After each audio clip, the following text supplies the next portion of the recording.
point is, ladies and gentlemen, that greed, for lack of a better word, is good. Greed is right. Greed works. Greed clarifies, cuts through, and captures the essence of the evolutionary spirit. Greed in all of its forms. Greed for life, for money, for love, knowledge, has marked the upward surge of mankind, and greed. In this world, wanting more power, more possessions, more influence, more respect, more and more of everything seems to be the measure of success. Why is it that the majority of people that obtain great fame hardly can achieve a life of peace? When did we lose the notion of enough? When will we begin to learn that our life exists in the internal and not in the external?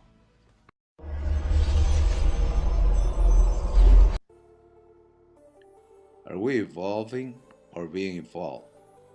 Are we allowing ourselves to be further conditioned for the sake of chasing the ever more elusive state of happiness? If we see how things are evolving around us, it is not difficult to quickly be amazed on how different things are in our everyday life. Consider the phone. At one time, the sign of prosperity, the red box in the kitchen, the black and silver apparatus on the desk of the executive, it had to be used with measure because it was costly. Today, most people have two personal units, and even our kids have one unit for themselves. Look at friendship. Before, it was the kids at our school, at church, in our neighborhoods. Today, we could think we have hundreds or even thousands, depending on how much time we devote to Facebook. We have moved from the farm to the city, from industrial revolution to technology revolution, from analog to digital, from digital to fiber optics, cellular, microwave technology, and we're just beginning. What is the denomination, the currency in which you operate? It is one of external power, or is one of internal power? The analog in us rely on our five senses, our touch, smell, hearing, seeing, tasting. If we think carefully, we had to develop this very well to ensure our survival. They are the basis of our stimulus response and the core elements of our personality. The kind of extra sense that can almost help us predict the near future, to sense the next move, and outrun, outsmart the next one. A sort of an additional intelligence on the day-to-day life. Some may call it the killing instinct, the quick on your feet, street smarts, etc. These senses are sharpened to acquire external power. Internal power, on the other hand, is acquired through the desire to do more. What is your future? Where will you go? My future depends not on the competition with others. My future depends on the competition to myself. My future does not depend on how the world changes, but on how I change my world.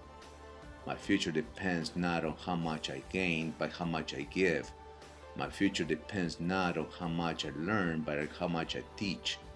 My riches are not measured on how much I have, and my riches are only riches if I can share it. My currency or value system is not in keeping and living on attachments. The real value is connecting to the real me, the eternal me, the whole me, the me that observes the observer, the one that does the listening, the one that naturally knows and can distinguish the true from vanity.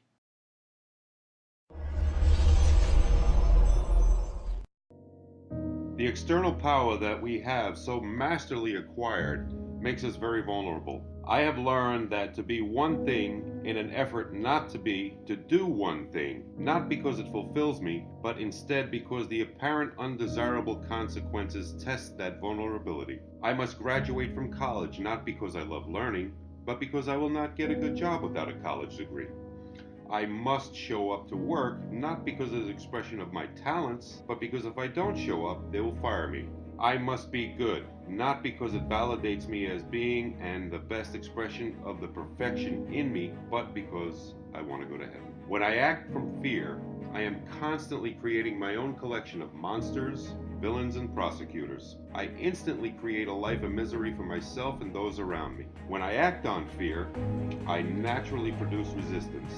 And if that does not work, I rebel against it, whether the risks are real or imaginary. If I cannot win with rebellion, then there is only one other move. I must learn how to live with it and resign to live the life of a victim, hoping I can escape or that my torture has an expiration date and I am at the mercy of my own torment. Therefore, life becomes a collection of villains empowered by my fears. The bankers are the reason for the housing bubble.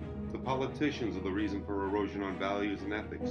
Bad teacher, the reason for poor education. Fast food, the reason for the obesity epidemic. Drugs are the reason for gang violence. We go around declaring wars on all of these manifestations of pain. More and more, we are tested by the standards of our own existence.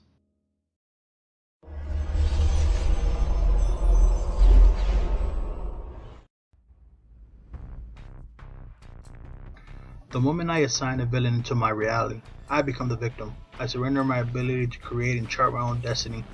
I have the power to change my reality and my future. I don't change my future wanting to put in me what it's missing. I change my future by learning how to use what I have now. I change my future not by seeing myself in a year, 5, 20 years from now. I change my future on actions in the next second, in the next minute, or the next hour. I change my future by being the best now. I will no longer adjudicate my life to the product of circumstance. I will stop blaming others for my emotions or concepts of reality. I will rely on my internal power, on the power of awareness, wisdom, equanimity to be my master. I will be in good company as many of my teachers that walked before me have done and said so. Martin Luther King never stated his fears of the unpleasant pain of the inequality. He shared that dream and the power within him to share that dream. I have the power not to act from pain or fear.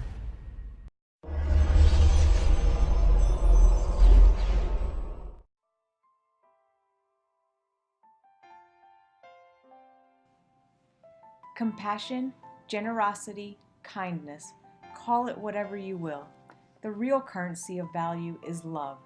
Love trumps it all. One does not have to do lots of research to find amazing actions where love was the only intention. If we find relevance in the Judeo-Christian faith, we know that God loves this human race so much that He sent His only Son to die. If we see the examples of Mother Teresa and many others, we can quickly realize that love in any form, compassion, patience, generosity, in any form, is the right currency in the right value system. Then the question, what is love, then begs to be asked. Here's an attempt to explain what love is. Love is the unconditional action of kindness. I want to change my world so the world can change. I am the change. I am the power.